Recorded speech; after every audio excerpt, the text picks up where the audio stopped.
Hello and welcome to Talk a Good Game. Just finished West Ham United 2, Birmingham City 0 as the Hammers head into the fourth round of the FA Cup after winning the Dildo Derby at the London Stadium.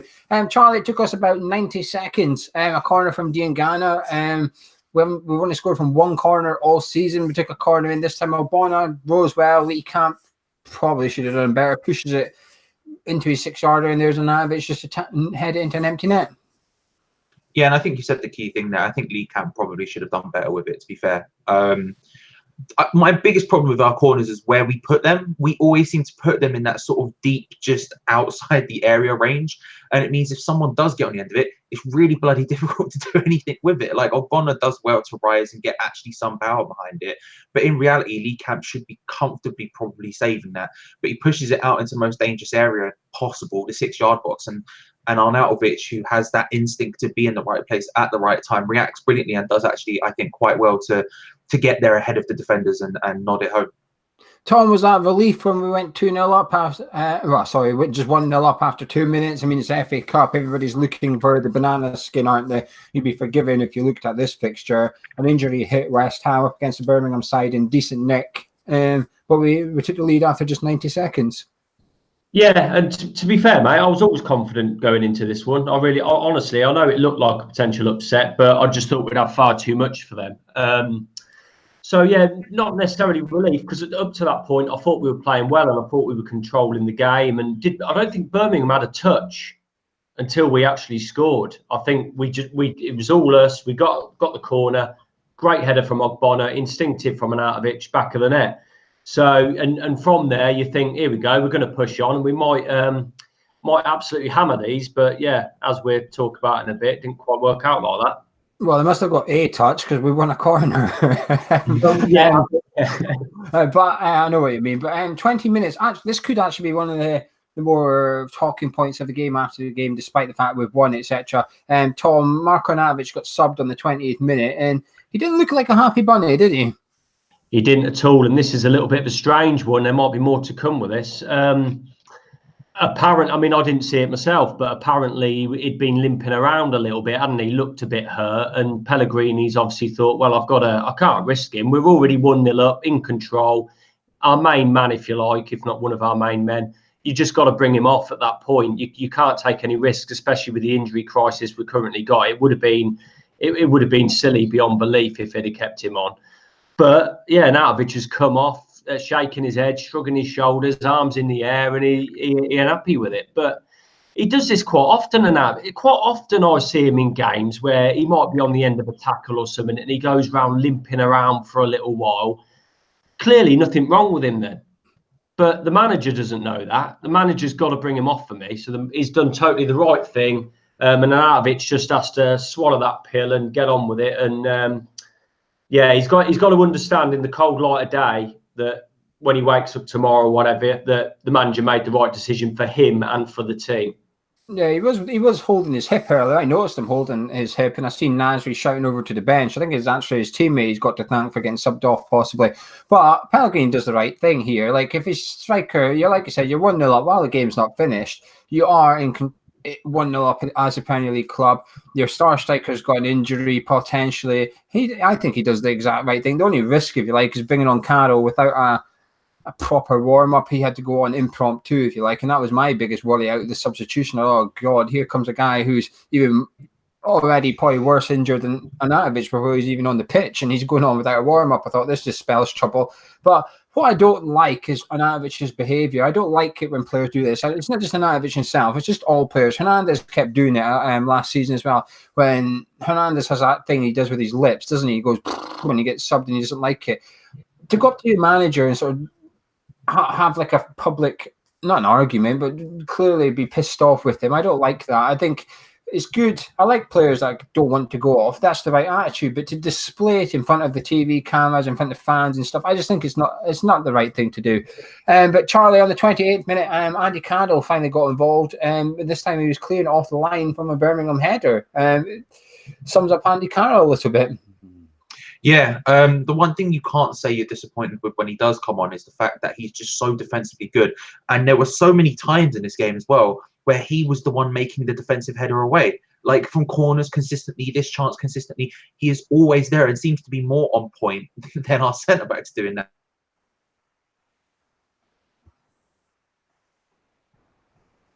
I think we might have lost Charlie there a little bit, Tom. Tom, at half-time, it was 1-0 at half-time, and then on the hour mark, Samir Nasri went off. What did you make of his performance today?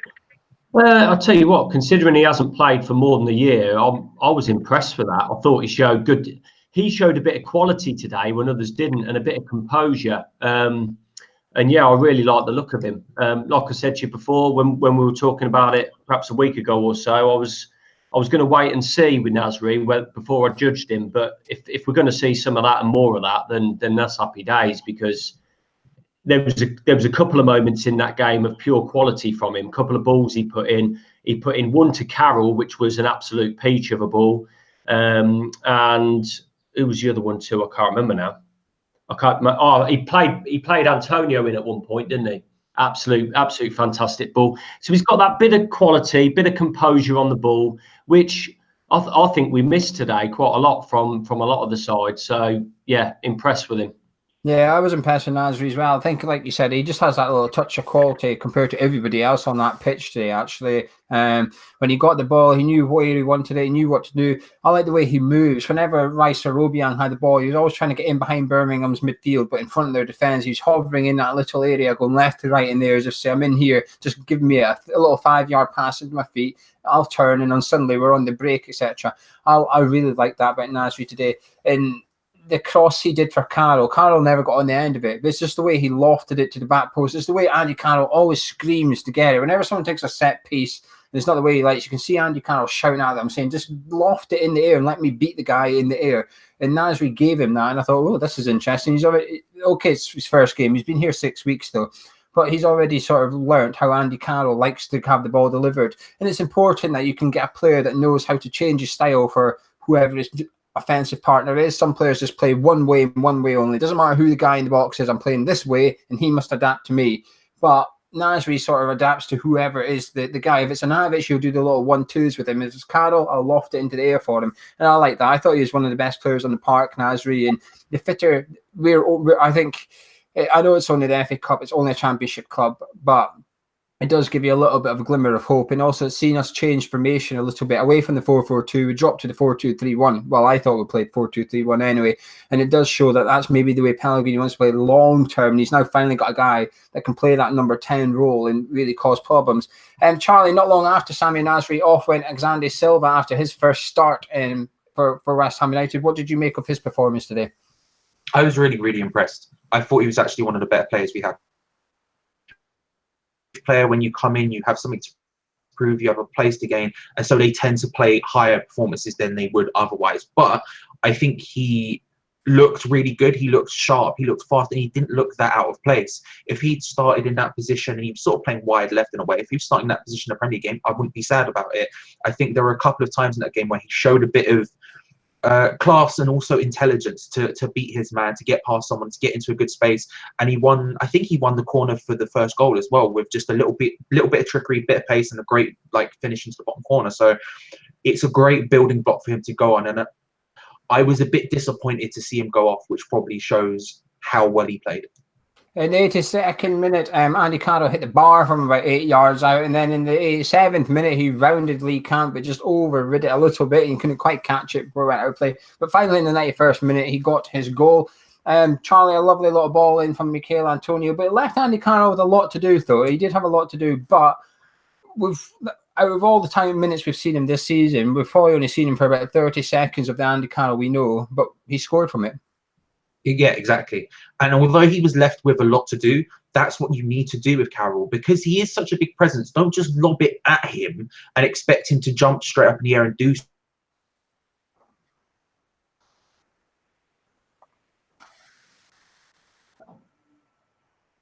I think we lost Charlie again, Tom. Tom finished 2-0. What did you make of our overall performance today? It weren't about the performance today. It was all about the result. We needed to get ourselves in the hat for the next round. We've done that. Delighted about that. We know how important it is for us to try and get as far as we can in this competition. But yeah, if you want to talk about performance, wasn't vintage stuff, was it, at all? It was quite poor in spells. I thought some of our passing in the first half was very good. I think we had 78% possession at half time, which is outstanding. But we sort of let them get a grip of the game in the second half a little bit, and we shouldn't be doing that, not against a championship side. So that was disappointing. And I'll tell you what, if we were playing a Premier League side today, we're out the cup. It was just simple that we had a couple of moments of quality that they didn't, and that's finished them off. But no, like I say, really it's the result that matters today, and we're in the hat for the next round. So it's happy days. Charlie, like Tom says, we're in the hat for the next round. But what did you make of today's performance?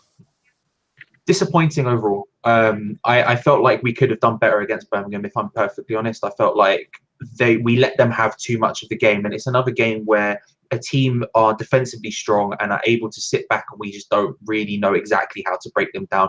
A lot of people will say that's because Carroll came on, and that's fine to an extent, but I don't entirely buy that. I think we need to find a way of really stepping to teams like Birmingham, who play like Birmingham, and get the result, because it's becoming all too frequent where these games end up just sort of drilling and dulling themselves out to a point where we don't really look like we can do anything. Yeah, I'm a bit the same as Tom, really. Like I always say, when it comes to like World Cups and stuff, I always say bugger performances. You can play like Brazil all you want, but at the end of the day, no one remembers who played football at the World Cup. They only remember the winner, and it's all about results. And I think the FA Cup's a bit like that. It's just getting into the next round.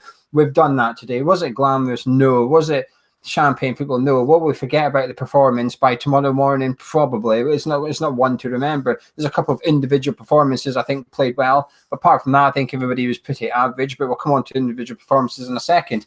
Tom said that if he thought we came up against a Premier League side, we would have went out today. I actually disagree with that. I actually think if you look at some Premier League's lineups today, etc., for example, Bournemouth, it shows that some Premier League clubs don't really care about the FA Cup anymore. That's just the harsh reality of it. And I think we were almost unfortunate to an extent to come up against a good championship side. They took it serious. Birmingham played well today. I thought they grafted. They gave it 100%. They had a go. They were fearless in some stages. They were just lacking the composure. There's a couple of half chances they got. If the striker took an extra touch of that, they might have been in, but they didn't. And some of our defending was a bit last ditch, but we got it done. Carroll off the line. There was one Antonio when Masuaku got absolutely roasted at one point, and the boy played a lovely ball across 6 yard, and Antonio did so well to get in front of the Birmingham, I think it was Adams and Diop, and clear it. And just little bits and pieces like that. Birmingham gave it a good shot. I think 2-0, I think, was maybe harsh on them. I think it was maybe a 1-0 kind of game and stuff.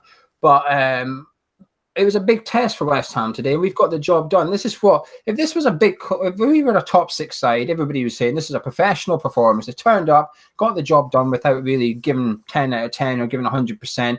We've come away from the game, we hope, without any major injuries, and that which is yet to be seen. We're through to the next round, and you know something, I think I'm perfectly happy, actually. I can overlook the performance aspect today, and the players had a job to do. They did it all right. I think we've played a lot worse in some of the Premier League games we've witnessed in the last couple of games, and we were quite, you know, this is a game under previous managers we would have got beat today. Playing like that, we would have got beat today, but the mentality's changed a little bit and they got the job done. So let's talk about some individual performances. Tom, praise, criticise, you choose, and you choose the players. Well, Andy Carroll looked relieved when he scored his goal today, and to be fair, I'm probably as relieved as him, because I was going to lay into him, which might sound harsh. It's probably subjective. You might feel differently, but I thought we saw the beginning of the end of Andy Carroll today, to be honest, when he came on. I'll take Charlie's point. He was good in our box, but that's not what he's there for. He just doesn't offer anything to this team for me anymore, as far as I'm concerned. I thought he was poor. He missed two I thought the 2 chances he had were blinding chances. You know, the one where Snodgrass has sort of hit it and he's sort of on the penalty area and he's hitting the top of the bar. You've got to hit the target from that. That was terrible. And the one where he rounded the keeper, he just looked like a donkey. I'm sorry. And he did. And I thought this is the beginning of the end of him, or certainly his West Ham career.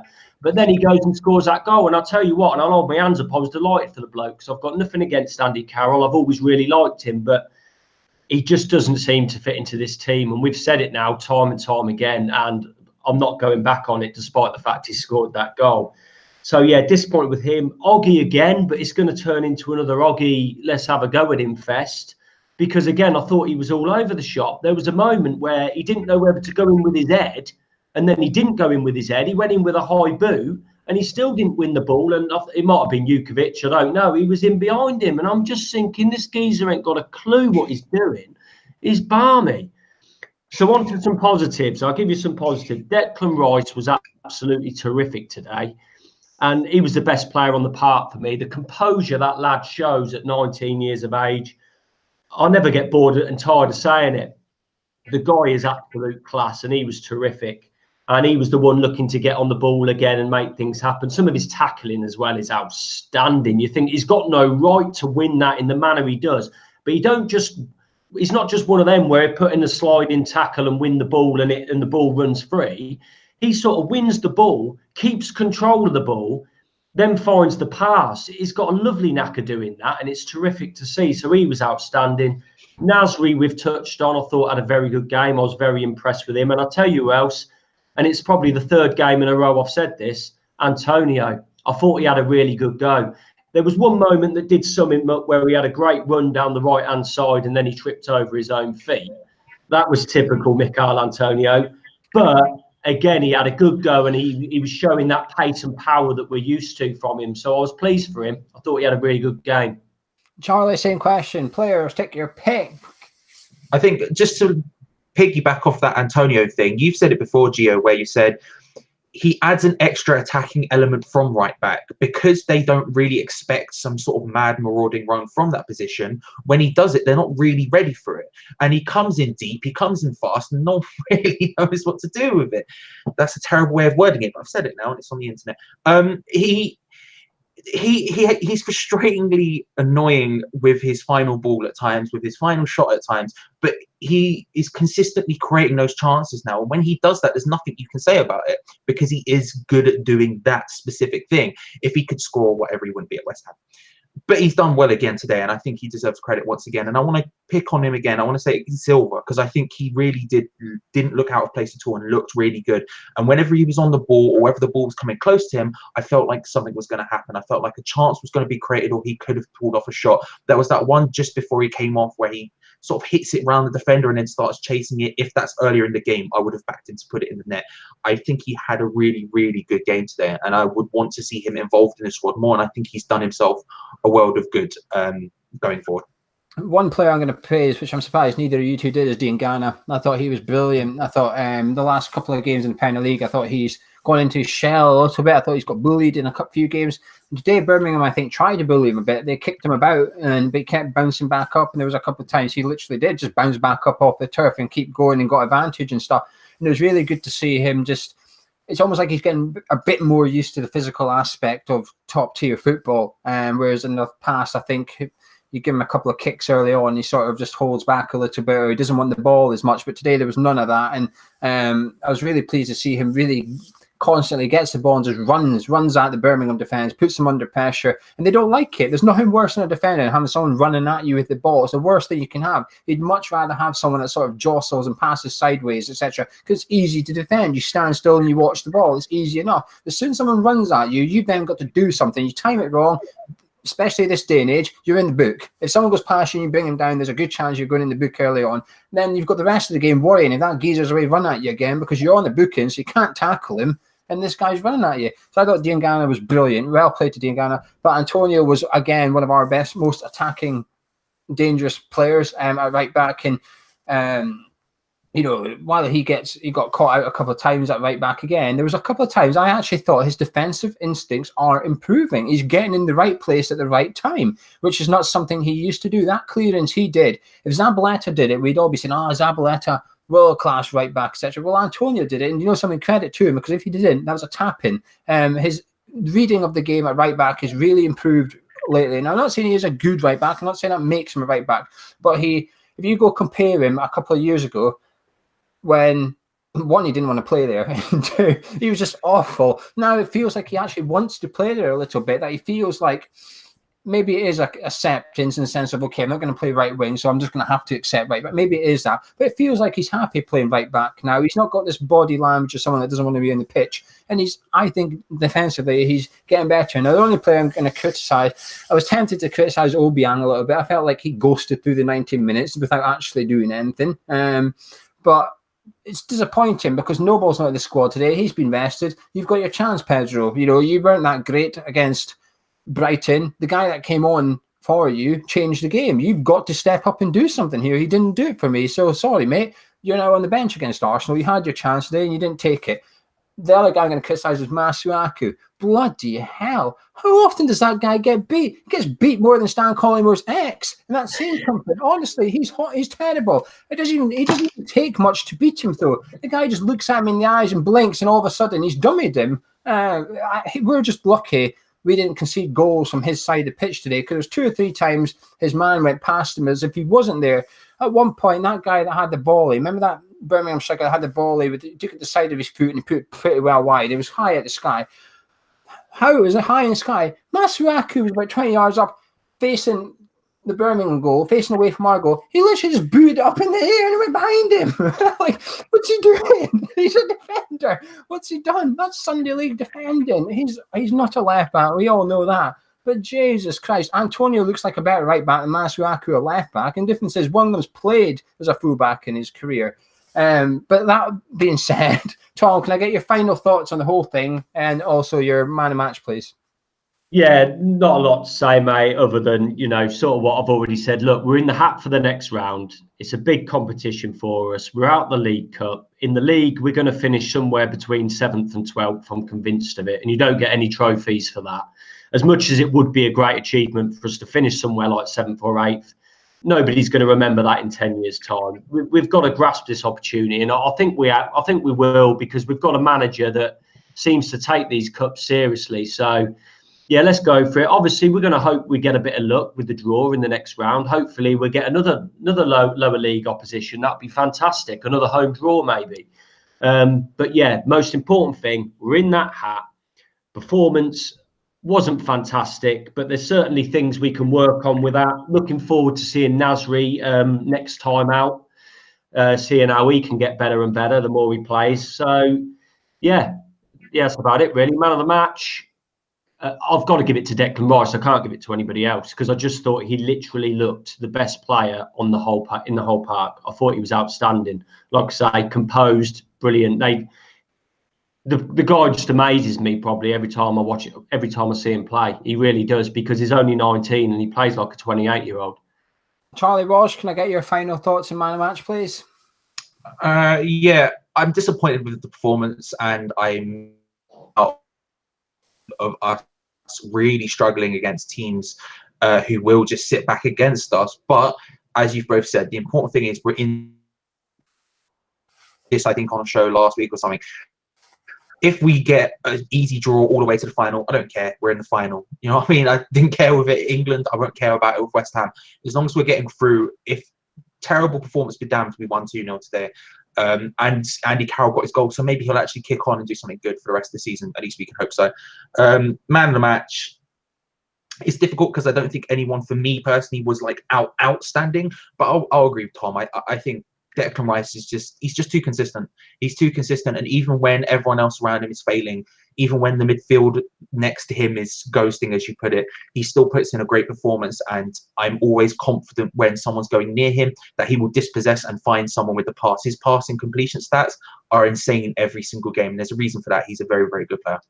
I think our performance was good today, actually. I know we're all sitting here saying, oh, the main thing is it makes it sound like we've played bad. I don't think we played bad. We didn't play poorly. Birmingham, I thought, just played well. I think we need to give a lot of credit to our opposition today. And, we've come off the back, gone into this today with, you'd be forgiven, Pellegrini would be forgiven if he really changed 11, put out a weaker team than that, if you like, with all the injuries and the time they've had. Declan Rice and Diop have now played 90 minutes of every single game all over Christmas and New Year and today as well. They must be knackered. I know they're young, but it does take its toll on anybody. But I thought we were professional today. I thought we kept them at arm's length. They had a few glimpses, but So did we, and if it's just a pity we don't shoot more outside the box a little bit, or as soon as I'm not saying shoot onside, but it just feels like we're a little bit scared to pull the trigger, and all we have to do is go back to the games against Crystal Palace and Cardiff, for example, and you'll see what happens when you do pull the trigger outside the box. Some of them go in, and if they don't go in, what's the worst that can happen? It gets deflected and goes out for a corner, rebounds and goes somewhere in the box. The very worst thing that can happen is keeper catches it. It's the worst thing. That could still happen anyway, whether you're crossing the ball and stuff. So I would just like to see us have a little bit more of a go. I don't know why not. The players have got the ability. But as Tom said, the main thing is we get in the next round. It was all about winning today. How we did it didn't matter. I would have taken a 1-0 win with an own goal being scored. So we're in the next round. Hopefully we get a home game. Hopefully it's against the lowest ranked team that's in the draw. I don't care. I'll take a League 2 side at home. I really don't care about this glamorous ties. I don't want them. I want the easiest route possible. I want the FA Cup this year. My man match, Declan Rice played really well, but I thought he made a couple of mistakes today, which was uncharacteristic of him. There was one in the first half. He played that really high, weird ball out to Antonio, who had no chance of getting it, just bounced out. And then there was one, he was in the corner, and it rolled out forward a corner for Birmingham. Now, he played really, really well, but just made a couple of errors. And today, my man match, Diangana, Silva, Nasri, Antonio, one of them. I'm going to go for Diangana. I thought he was fearless. I thought he was fantastic. It's just a pity he doesn't have something at the end of it. He gets half an assist for his corner that Ogbonna headed that got the goal for 1-0. But apart from that, I thought he was really, really good.